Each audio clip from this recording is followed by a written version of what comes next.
પેટલાદ તાલુકાના સુણાવ ખાતે ફળ અને શાકભાજી પરીક્ષણની તાલીમ યોજાઈ। જિલ્લાની 29 તાલીમાર્થી મહિલાઓને ફળ અને શાકભાજીમાંથી મૂલ્યવર્ધિત બનાવટો બનાવવાની તાલીમ અપાઈ।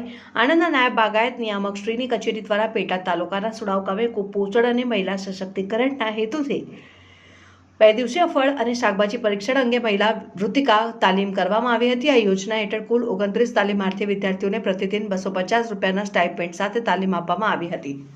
આ તાલીમમાં બાગાયત નિરીક્ષક શ્રી P.H.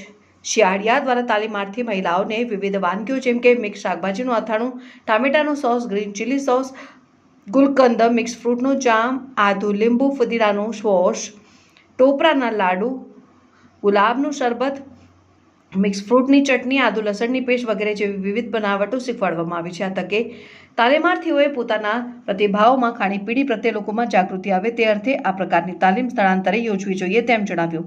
બહેનો આ પ્રકારની તાલીમ મેળવી તકે આગામી સમયમાં ફળ અને શાકભાજીમાંથી મૂલ્યવર્ધિત બનાવટો બનાવી પોતાના પરિવારજનોને અને સમાજને કુપોષણ મુક્ત બનાવવામાં અને ગૃહ ઉદ્યોગ શરૂ કરી પોતાના પરિવારને આર્થિક રીતે પણ સહાયરૂપ થઈ શકે તેવા હેતુથી આ તાલીમનું આયોજન કરવામાં આવ્યું હોવાનું આણંદના નાયબ બાગાયત નિયામક શ્રી ડોક્ટર સ્મિતાબેન પિલ્લાઈ દ્વારા એક યાદીમાં જણાવાયું। પાટવી ગુજરાતી ન્યૂઝ સિયોરાજ સુપર।